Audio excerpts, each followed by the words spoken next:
Good morning, dear students. Class today we were discussing rise and spread of Christianity. We completed till early life of Jesus. Today we will see Jesus' teaching and the rest of the chapter. At the age of about 30, Jesus set out to preach the message of love, humanity, and charity among the common people. He was too kind to the people, and it is believed that he healed the ill and sick ones. Jesus spread his message in the common people's language through simple parables or short stories. He gave examples from everyday life to explain the God's way, how God's love, care us. He attracted many followers. Many Jews began to regard him as the long-awaited Messiah who would deliver them from miseries. Jesus preached of God's mercy and love. He assured all people, including the poor, the suffering, the sinners, and the outcast, of a final salvation and deliverance from all sins. In his Sermon on the Mount, Jesus laid down a moral code of conduct for his followers. He advised them to be humble and to be kind, forgiving, merciful, and loving towards others. He strongly discouraged greed and hypocrisy. Jesus advised his followers to hate sin and not the sinner, and to repay evil with good.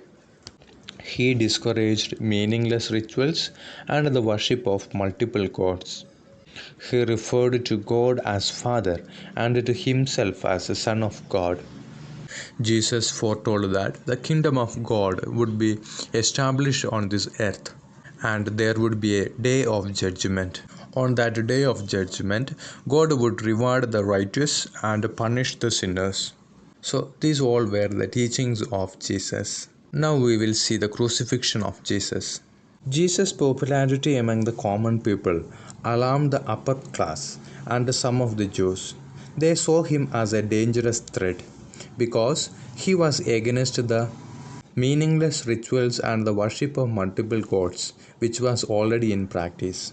They complained to Pontius Pilate, the Roman governor of Judea, that Jesus had defied the Roman emperor by claiming to be the king of the Jews. According to Roman law, this was a crime deserving punishment by death. Jesus was arrested. He was sentenced to death by crucifixion. Death by crucifixion means by being nailed to a cross by the wrists and ankles. Jesus was made to wear a crown of thorns, and carry the heavy cross to Mount Calvary or Golgotha. He was then nailed to the cross.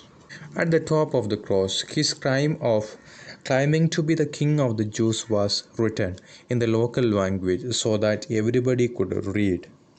After about 3 hours of intense agony, Jesus died. In keeping with the Jewish tradition, his body was brought down before sunset and later buried. Jesus was crucified on a Friday. This event is remembered as Good Friday. According to Christian beliefs, Jesus rose from the dead on the third day after his death. His resurrection, or coming back to life, is celebrated as Easter every year. Jesus is said to have ascended to heaven after this. After that, the cross became a holy sign for Christians. This is all about the crucifixion. Now we will see Christianity in the Roman Empire. After the death of Jesus, his teachings were spread by his follower Paul. Jesus' teachings became the basis of a new religion.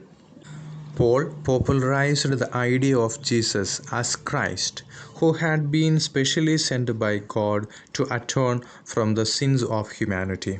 This gave the new religion its name, Christianity. It appealed to the people, especially the poor and the downtrodden in the Roman society, because it involved the worship of only one God and promised salvation to all. In due course, the Christian church developed as an institution. It functioned through places of worship for Christians called churches. It undertook services like health care, burial, and the distribution of alms to the weak and the poor. Christianity as official religion of Rome. The Roman emperors tolerated Christianity as yet another of the many religions that existed in their empire.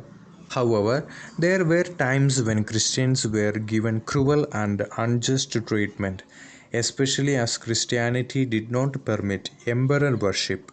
This happened during the reigns of Marcus Aurelius and Diocletian. Christianity got political support when the Roman Emperor Constantine I converted to Christianity around AD 313. He attributed his political successes to his new religion. He also saw that Christianity would spiritually unite the Roman Empire. By the end of the 4th century, Christianity became the official religion of Rome. Constantine I, who ascended the throne in AD 306, was a very competent ruler. He made Byzantium his second capital. He enlarged the city and named it Constantinople. After Constantine's death, political turmoil and invasions by barbarian tribes from northern and eastern Europe weakened the Roman Empire. After that, it led to the decline of the Roman Empire, so that we will see the decline of Roman Empire now. In AD 395, the Roman Empire was divided into two: the Western Roman Empire with the capital at Rome and the Eastern Roman Empire with the capital at Constantinople. In the long run, this weakened the Roman Empire as the two sides got involved in political disputes. Besides, the lack of efficient rulers and a decline in trade further weakened the Western Roman Empire. By the middle of the 4th century AD, the far-flung Western Roman Empire came to share common boundaries with the Germanic tribes of Scandinavia, chiefly Swedish. Chiefs among these tribes were the Goths, Vandals, and Franks. The barbarian tribes attacked large parts of the Western Roman Empire, which crumbled the Roman Empire under these attacks. This ended the political unity of the Western Roman Empire and led to the rise of regional kingdoms. The Western Roman Empire finally collapsed when the last Roman emperor, Romulus Augustus, was defeated by the Goths in AD 476. The rest of the chapter we will see in the next class. Thank you.